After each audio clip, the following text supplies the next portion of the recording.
July 2, marked by newness.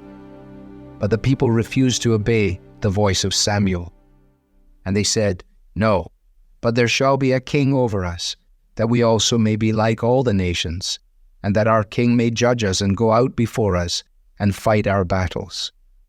1 Samuel chapter 8, verses 19 and 20. It wasn't wrong for Israel to desire a king. The request they made to Samuel to give them such a ruler was not in itself sinful. In fact, centuries before, Moses had anticipated this day, and God had prescribed the exact way in which this kingly rule should be put in place.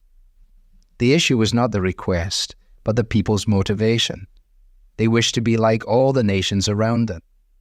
And that was a problem because they were not like those nations.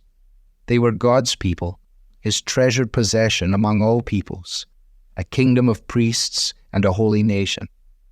By refusing to be different from those around them, they were essentially refusing to be God's people. There are many points of overlap between Israel's request for a king in order to be like the surrounding nations and the warnings that Paul gave in his epistle to the church at Rome. Paul wrote concerning the danger of being swallowed up by the surrounding culture. "Do not be conformed to this world, but be transformed by the renewal of your mind." The Living Bible translates this verse afresh.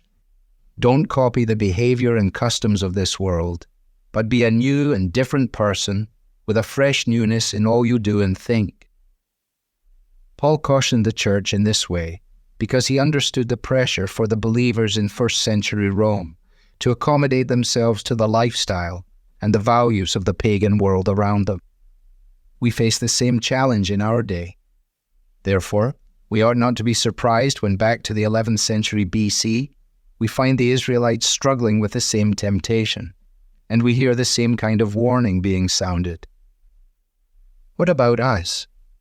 Do we live with an evident newness of life? Do we expect to be different from the world around us in how we think and what we say and the way we live? Or are we busy trying to fit in with our neighbors? Are our churches copying the cultural customs, expectations, and behaviors of those around us? Or are they filled with a marked vibrancy that only comes as a result of the Holy Spirit's work and inspiration? Where are you most tempted to be indistinguishable from those around you? That is the place where you have the opportunity to resist the pressure to adapt to the world and compromise your distinctiveness.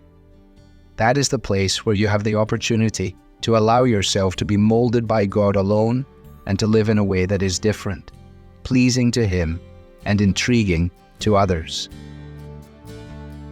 Devotional material is taken from the Truth for Life Daily Devotionals, copyright Alistair Begg, published by the Good Book Company. This reading was digitally created for Truth for Life and is used with permission. For more clear, relevant Bible teaching, visit truthforlife.org.